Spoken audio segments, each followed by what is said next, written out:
তিস্তার পানির ন্যায্য হিস্সা ও মহাপরিকল্পনা বাস্তবায়নের দাবিতে উত্তরের 11টি স্থানে 48 ঘণ্টার প্রতিবাদ কর্মসূচি চলছে। জাগো বাহে তিস্তা বাঁচাই স্লোগানে মুখর তিস্তা নদীর পার, যেখানে বিএনপির কেন্দ্রীয় নেতাসহ বিভিন্ন সামাজিক, সাংস্কৃতিক ও রাজনৈতিক সংগঠনের কর্মীরাও যুক্ত হয়েছেন। দুপুরে লালমনিরহাটের কাউনিয়া ব্রিজে বিএনপি মহাসচিব মির্জা ফখরুল ইসলাম আলমগীর বলেন, বাংলাদেশ নিজের পায়ে দাঁড়াতে চায়, ভারতের সঙ্গে বন্ধুত্ব হবে সম্মানের ভিত্তিতে। প্রতিনিধি মাহমুদুল হাসান ও মাহফুজ সাজুর তথ্য ও ছবিতে আতিকুর রহমান তিতাসের রিপোর্ট। জাগো বাহে তিস্তা বাঁচাও স্লোগান নিয়ে তিস্তা নদী রক্ষা আন্দোলনের ব্যানারে তিস্তার পানি বন্টন ও নদীর প্রকল্প বাস্তবায়নের দাবিতে কর্মসূচি শুরু করেছে বিএনপি ও তার মিত্ররা। এর আওতায় দিনরাত টানা 48 ঘণ্টা নদী তীরবর্তী অঞ্চলে অবস্থান কর্মসূচি চলবে। তিস্তা চুক্তি সহ অভিন্ন নদী পানি বন্টন সমস্যার সমাধান ও দেশের স্বার্থ রক্ষায় ভারতের উপর চাপ বাড়াতে এই কর্মসূচির আয়োজন করা হয়েছে। লালমনিরহাট তিস্তা রেল সেতু সংলগ্ন এলাকায় কর্মসূচির উদ্বোধন করেন বিএনপি মহাসচিব মির্জা ফখরুল ইসলাম আলমগীর। জাগো বাহে তিস্তা বাঁচাই। বন্ধুগণ, এটা শুধু স্লোগান নয়, এটা আপনাদের এই তিস্তার পারের মানুষের যে বাঁচার যে তাগিদ, বাঁচার জন্য যে আহাজারি, তারই আওয়াজ আজকে বেরিয়ে আসছে।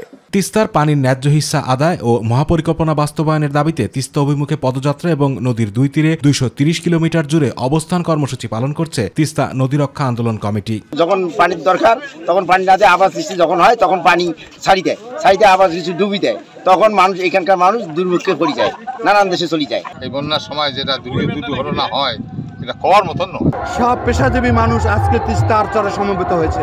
আমরা আশাবাদী যে সরকার দাবি আমাদের মেনে নেবে, অনতিবিলম্বে তিস্তা মহাপরিকল্পনার কাজ শুরু করবে। তিস্তা ভাঙ্গনের মাঝে আছে, বহু সরকার আসছে, বহু সরকার চলে গেছে, কিন্তু কেউ এই তিস্তা নদী রক্ষা করতে পারে নাই। পানির যে ন্যায্য হিস্সা, সেটা পাওয়ার জন্য আমরা দীর্ঘদিন আসলে অপেক্ষা করে আছি। তিস্তা পারের মানুষ এই আন্দোলনে অংশ নিয়ে নদীটির করুণ কাহিনী বিশ্ববাসীর সামনে তুলে ধরতে চান পানির ন্যায্য হিস্সা সহ তিস্তার বাঁধ ও খনন। মেগা প্রকল্প বাস্তবায়নের জন্য আমরা এখানে দাবি নিয়ে আসছি। আবাদ সিবাদ করতে পারে না, এই কারণে আমরা তিস্তার দাবি যতক্ষণ পর্যন্ত পূর্ণ না হবে ততক্ষণ পর্যন্ত আমরা এখানে অবস্থান করব। আমাদের যখন পানির দরকার হয় না তখন তারা পানি ছেড়ে দেয়, আর যখন আমাদের পানির প্রয়োজন তারা তখন পানি বন্ধ করে দেয়। আমার একটাই দাবি যে অঞ্চলের মানুষ তিস্তার যে দীর্ঘদিন ধরে দাবি জানায় আসছে, তিস্তা মহাপরিকল্পনা এটি দ্রুত বাস্তবায়ন করা হোক, এই আমার প্রত্যাশা। মঙ্গলবার সমাপনী দিনে বক্তব্য রাখবেন দলের ভারপ্রাপ্ত চেয়ারম্যান তারেক রহমান। এছাড়া দেশের উত্তরের 5 জেলা লালমনিরহাট, রংপুর, কুড়িগ্রাম, গাইবান্ধা, নীলফামারীর 11 স্থানে দলের জ্যেষ্ঠ নেতাদের উপস্থিতিতে সমাবেশ হবে। পাশাপাশি মিত্র রাজনৈতিক দলের নেতারাও অংশ নেবেন। আতিকুর রহমান তিতাস, মাই টিভি।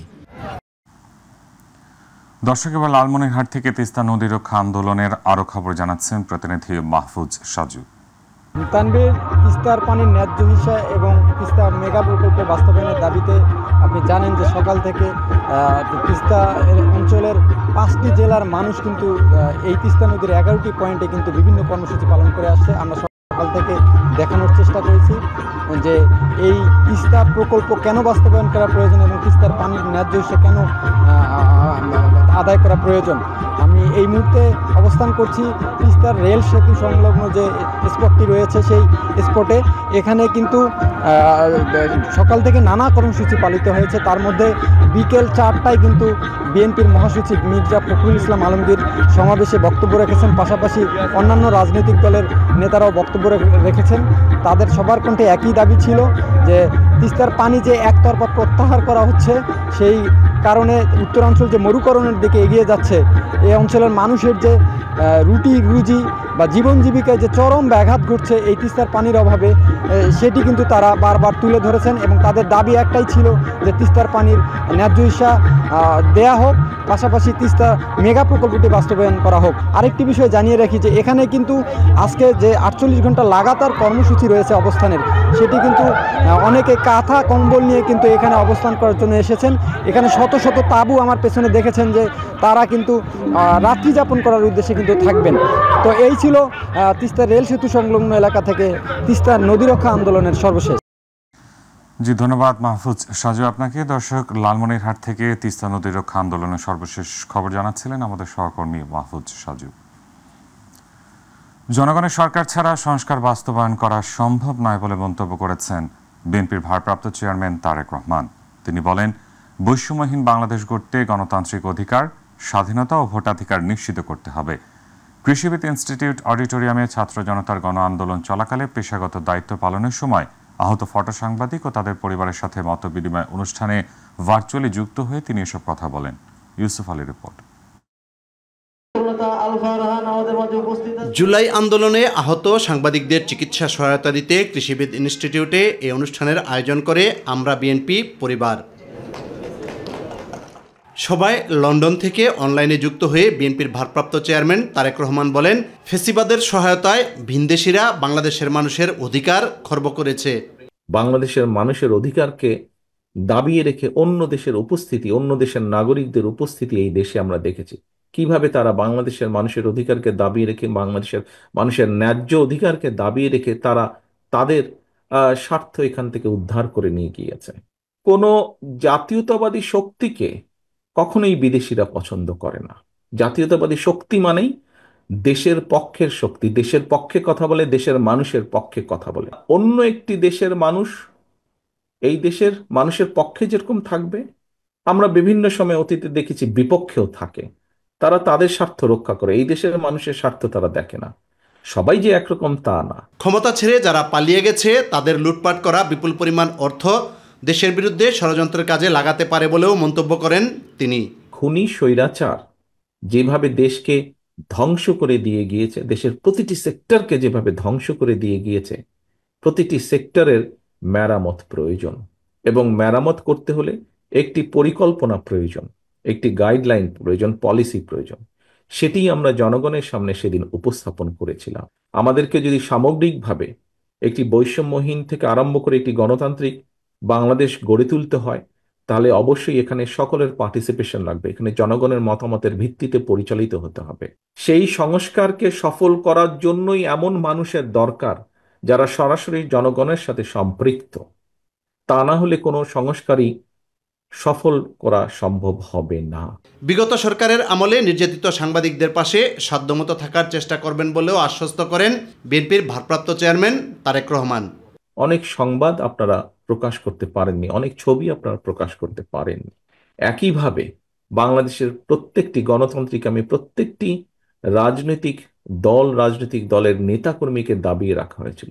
সকলের পাশে হয়তো কতটুকু দাঁড়ানো সম্ভব হবে আমি বলতে পারি না, তবে আমাদের অবশ্যই চেষ্টা থাকবে যতজনের পাশে আমরা দাঁড়াতে পারবো, আমরা চেষ্টা করব আমাদের সর্বোচ্চ দিয়ে ততজন মানুষের পাশে দাঁড়ানোর জন্য। ইউসুফ আলী, মাই টিভি, ঢাকা।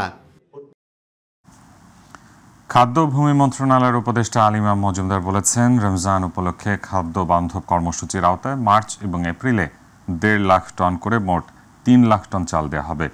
জেলা প্রশাসক সম্মেলনের দ্বিতীয় দিনের খাদ্য ভূমি মন্ত্রণালয় সংক্রান্ত প্রথম অধিবেশন শেষে একথা জানান তিনি। আর সচিবালয়ের মৎস্য ও প্রাণী সম্পদ উপদেষ্টা ফরিদা আখতার জানান, আসন্ন রমজানে রাজধানীর 25টি স্থানে সুলভ মূল্যে গরু, মুরগির মাংস, ডিম ও দুধ বিক্রয় করা হবে। রাকিব হাসানের রিপোর্ট। আসন্ন রমজান মাসে মৎস্য ও প্রাণী সম্পদ মন্ত্রণালয় কর্তৃক গৃহীত কার্যক্রম জানাতেই সচিবালয় এই সংবাদ সম্মেলনের আয়োজন। আমরা অন্তত রমজানের মাসটুকু একটা নির্দিষ্ট দামে কিছু সংখ্যক মানুষ এবং বিশেষ করে যেখানে নিম্ন আয়ের মানুষ থাকেন তাদেরকে একটু দিতে চাচ্ছে। মৎস্য ও প্রাণী সম্পদ উপদেষ্টা ফরিদা আখতার জানান, রমজানে রাজধানীর 25টি স্থানে সুলভ মূল্যে গরু এবং মুরগির মাংস, ডিম ও দুধ বিক্রয় করবে মৎস্য ও প্রাণী সম্পদ মন্ত্রণালয়। আমাদের পরিকল্পনা হচ্ছে যে 1 রমজান থেকে 28 রমজান পর্যন্ত ড্রেসড ব্রয়লার মাংস প্রতি কেজি 250 টাকা, দুধ পাস্তুরিত প্রতি লিটার 80 টাকা, ডিম প্রতি ডজন 114 টাকা, আর গরুর মাংস প্রতি কেজি 650 টাকা। ইলিশ সংরক্ষণে আগামী 15 এপ্রিল থেকে 11 জুন পর্যন্ত 58 দিন সামুদ্রিক জলসীমায় ইলিশ ও অন্যান্য মাছ ধরা নিষিদ্ধ থাকবে জানিয়ে তিনি বলেন, প্রবাসী বাংলাদেশিদের জন্য সৌদি আরব ও সংযুক্ত আরব আমিরাতে 11,000 মেট্রিক টন ইলিশ রপ্তানি করবে বাংলাদেশ। সৌদি আরবে 44 লক্ষ বাঙালি আছেন এবং সংযুক্ত আমিরাতে 22 লক্ষ আছেন। এখানে আমরা আপাতত 11,000 মেট্রিক টন এই আগামী যে মৌসুমটাতে ইলিশ বেশি করে পাবো তখন আমরা তাদের জন্য পাঠাবার, তার মানে আগস্ট অক্টোবরের মধ্যে পাবো। এদিকে রাজধানীর ওসমানী স্মৃতি মিলনায়তনে শুরু হওয়া ডিসি সম্মেলনে জেলা প্রশাসকদের সাথে বৈঠক শেষে খাদ্য উপদেষ্টা আলী ইমাম মজুমদার জানান, আসন্ন রমজান উপলক্ষে 15 টাকা কেজি দরে 50 লাখ পরিবারের মাঝে চাল বিতরণ করবে খাদ্য মন্ত্রণালয়। এই রোজার মাসে খাদ্য মন্ত্রণালয়ের মাধ্যমে বিশাল পরিমাণ খাদ্যশস্য অত্যন্ত সুলভ মূল্যে এবং ক্ষেত্র বিশেষে কিছু আবার বিনামূল্যে যাচ্ছে। প্রথমত আপনি ধরেন এই মার্চ মাস, এপ্রিল মাস, 2 মাস 1.5 লাখ করে 3 লাখ মেট্রিক টন চাল যাবে খাদ্য বান্ধব কর্মসূচিতে। এটা পাবে 30 কেজি করে পাবে, 15 টাকা কেজি করে চালটা পাবে, 2 মাস পাবে আপনার 50 লক্ষ পরিবার সারা দেশে। জেলা, উপজেলা ও প্রত্যন্ত গ্রাম অঞ্চলের ব্যবসায়ী ও চিকিৎসকদের ট্যাক্সের আওতায় আনতে জেলা প্রশাসকদের নির্দেশনা দেওয়া হয়েছে বলে জানান অর্থ উপদেষ্টা ডক্টর সালেউদ্দিন আহমেদ। গ্রাম অঞ্চলে বা থানায় অনেক ব্যবসায়ী আছে, প্রচুর আয় করে, কিন্তু তারা ট্যাক্স বা ভ্যাট দেয় না। এটা আমাদের জন্য একটা কনসার্নের ব্যাপার। ওই ট্যাক্স নেটটা বাড়াবার জন্য ইন্ডিয়ার চেয়ারম্যান ছিল, আমরা চেষ্টা করছি। কারণ শহরে আপনারা দেখেন অনেকই ট্যাক্সের আওতা আছে, যে কোনো দোকানদারে, কিন্তু অনেক গ্রাম অঞ্চলে এটা আসে না। অর্থাৎ এই জিনিসগুলো না আলাপ করি। রাকিব হাসান, মাই টিভি, ঢাকা। নারী, শিশু ও সমাজ কল্যাণ উপদেষ্টা শারমিন এম মুর্শিদ বলেছেন, বাংলাদেশ অন্ধকার থাকা অবস্থায় অন্তর্বর্তী সরকার দায়িত্ব নিয়েছে। এই অন্ধকার থেকে তুলে আনতে বর্তমান সরকারকে সময় দিতে হবে। রাজনৈতিক কারণে যদি সময় দেওয়া না হয় তাহলে সেটার দায় রাজনৈতিক দলসহ সবাইকে নিতে হবে। সন্ধ্যায় জেলা প্রশাসক সম্মেলনে তিনি এসব কথা বলেন।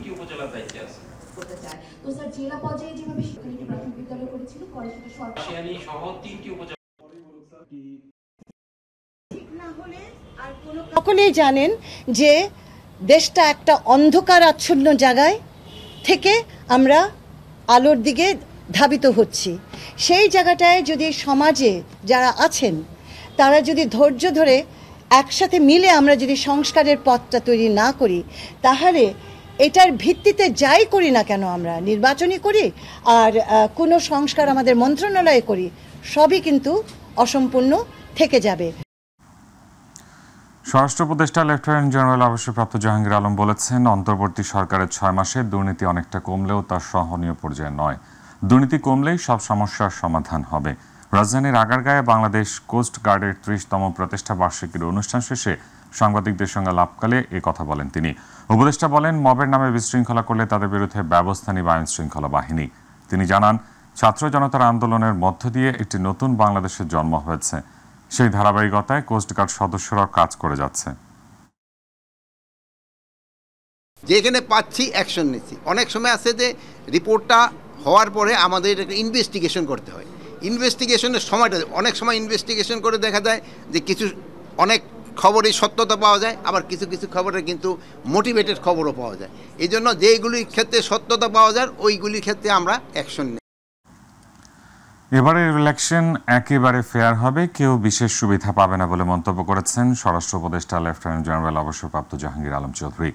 মুন্সিগঞ্জ সিরাজদি খান উপজেলার ইসাপুর সরকারি মডেল উচ্চ বিদ্যালয়ের বার্ষিক ক্রীড়া প্রতিযোগিতা এবং পুরস্কার বিতরণী অনুষ্ঠানে প্রধান অতিথির বক্তব্যে এ কথা বলেন তিনি।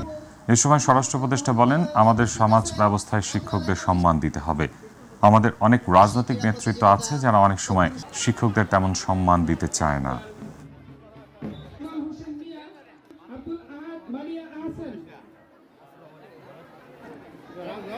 দাবি এবার আপনাকে এনশিওর করতে পারি, এবার কোন প্রিজাইডিং অফিসার বা সহকারী প্রিজাইডিং অফিসার কারো কোনোই থাকবে না। ইলেকশন একেবারে ফেয়ার হবে এবং নিরাপত্তা ইলেকশন হবে। এবার কারো কোনো ওই ধরনের সুবিধা কিন্তু পাবে না। গেল 50 দিনে 172টি অবৈধ অস্ত্র উদ্ধার করেছে সেনাবাহিনী। 88টি অস্থিতিশীল পরিস্থিতি মোকাবেলা করেছে। গার্মেন্টস কারখানাগুলো পুনরায় চালু করতে ভূমিকা রেখেছে। শিক্ষা প্রতিষ্ঠান সংক্রান্ত 14টি সমস্যার সমাধান করেছে। দুপুরে এক ব্রিফিংয়ে এসব তথ্য জানান সেনা সদরের colonel staff colonel Shafiqul Islam. তিনি জানান, বিশ্ব ইজতেমায় প্রয়োজনীয় সংখ্যক সদস্য মোতায়েন করা ছিল। খাল পুনরুদ্ধারেও সেনাবাহিনী কাজ করেছে। মাদকদ্রব্য চোরাচালানে 335 জনকে গ্রেফতার করেছে। দূতাবাসের নিরাপত্তা ও পার্বত্য অঞ্চলের নিরাপত্তা নিশ্চিতে কাজ করে যাচ্ছে। 62টি জেলায় আইন শৃঙ্খলা রক্ষায় কাজ করে যাচ্ছে সেনাবাহিনী। ইংরেজি নববর্ষ উদযাপন উপলক্ষে অনাকাঙ্ক্ষিত ঘটনা এড়াতে বাংলাদেশ সেনাবাহিনী অন্যান্য সকল আইনশৃঙ্খলা বাহিনীর সাথে সমন্বয়পূর্বক সর্বোচ্চ নিরাপত্তা ব্যবস্থা নিশ্চিত করেছে। গত 17 জানুয়ারি 2025 তারিখ রাজধানীর হাজারীবাগে অবস্থিত ফোনিক্স লেদার কমপ্লেক্সে সংঘটিত অগ্নি দুর্ঘটনা নিয়ন্ত্রণে ফায়ার সার্ভিসকে সর্বাত্মক সহযোগিতা প্রদান করেছে। বিশ্ব ইজতেমার তুরাগ নদীতে 5টি পন্টন ব্রিজ তৈরি এবং বোম ডিসপোজাল দলসহ প্রয়োজনীয় সংখ্যক জনবল মোতায়েন এবং পর্যাপ্ত সংখ্যক সেনা সদস্য যে কোনো উদ্ভূত পরিস্থিতি মোকাবেলার জন্য সার্বক্ষণিক নিয়োজিত ছিল। এছাড়াও রাজধানীর সংস্কার কর্মকাণ্ড যেমন অ্যান্টি পলিথিন অপারেশন ও ঢাকা দক্ষিণ সিটি কর্পোরেশনের উদ্যোগে পরিচালিত খাল পুনরুদ্ধার অভিযানে বাংলাদেশ সেনাবাহিনী সর্বাত্মক সহযোগিতা প্রদান করেছে। এখন থেকে পূর্বের ন্যায় তথ্য যাচাইকারী প্রতিষ্ঠানকে একজন নাগরিকের সকল তথ্য দিবে না নির্বাচন কমিশন। যতটুকু তথ্য যাচাইকারী প্রতিষ্ঠান চাইবে তা সঠিক কিনা সেটি জানাবে ইসি। তথ্য ফাঁস রোধে এই সিদ্ধান্ত নেওয়া হয়েছে বলে জানিয়েছেন জাতীয় পরিচয়পত্র নিবন্ধন অনুবিভাগের মহাপরিচালক ASM হুমায়ুন কবির। অনুমতি ছাড়া যে কোনো প্রতিষ্ঠান পরিদর্শন করতে পারবে এমন একটি কমিটিও ইসি গঠন করবে বলে জানান তিনি। সাইদুর রহমান আবিরের রিপোর্ট। নির্বাচন কমিশনের সাথে চুক্তিবদ্ধ 182টি প্রতিষ্ঠান জাতীয় পরিচয়পত্রের তথ্য যাচাই করে। সাম্প্রতিক সময়ে এসব প্রতিষ্ঠানের কোনোটির বিরুদ্ধে তথ্য ফাঁসের অভিযোগ উঠেছে। তা নিয়ে তদন্ত চলছে 5টি প্রতিষ্ঠানের বিরুদ্ধে।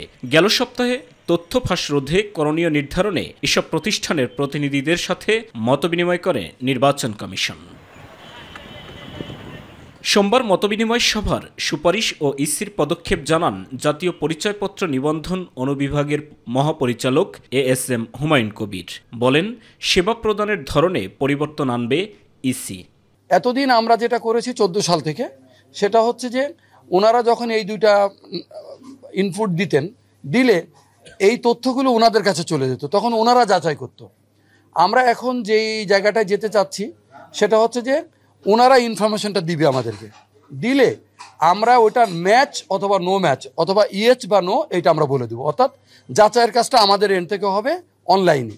এখন থেকে ভেন্ডর প্রতিষ্ঠান ও এসব প্রতিষ্ঠানের ব্যবস্থাপনায় যারা থাকবেন তাদের নিরাপত্তা যাচাই করা হবে বলেও জানান তিনি। যে বা যারা পরিচালনা করবে এই প্রতিষ্ঠানের পক্ষ থেকে তাদেরও সিকিউরিটি ক্লিয়ারেন্স নেব, এবং যারা এটার অ্যাডমিনিস্ট্রেটিভ অংশ তাদেরও আমরা সিকিউরিটি ক্লিয়ারেন্স নেব।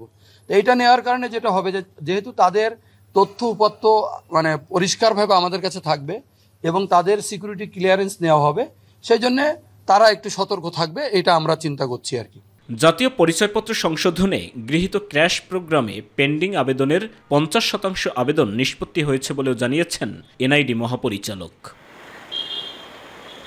সাইদুর রহমান আবির, মাই টিভি, ঢাকা।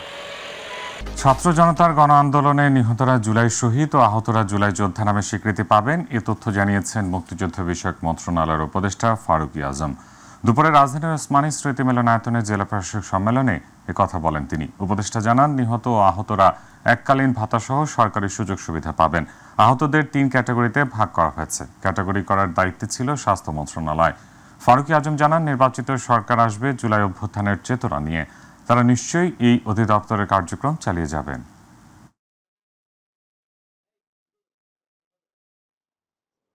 ভুয়া মুক্তিযোদ্ধা যেটা বলে, অনেক মুক্তিযোদ্ধা না হয়েও যারা মুক্তিযোদ্ধা হয়ে আসছে, এদের ব্যাপারে জেলায় খুবই সোচ্চার মুক্তিযোদ্ধারা, এবং এদেরকে দ্রুত চিহ্নিত করে আইনের আওতায় নিয়ে আসার জন্য জেলা প্রশাসকদের মধ্য থেকে এটা আমাদেরকে জানানো হয়েছে।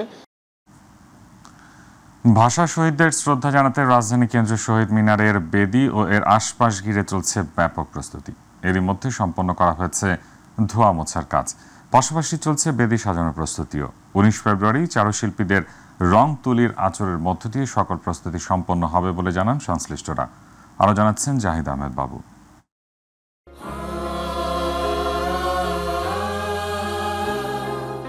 আমার ভাইয়ের রক্তে রাঙানো 21 ফেব্রুয়ারি আমি কি ভুলিতে পারি গানটি হৃদয়ের তন্ত্রীতে বেজে উঠলেই বাঙালির মনে পড়ে যায় ভাষা শহীদদের কথা। আর তাই ভাষা শহীদদের শ্রদ্ধা জানাতে কেন্দ্রীয় শহীদ মিনারে মহাসমরে চলছে সব ধরনের প্রস্তুতি। ইতিমধ্যেই শেষ হয়েছে ধোঁয়া মোছার কাজ, সেই সাথে ধাপে ধাপে চলছে বেদি সাজানোর প্রস্তুতি।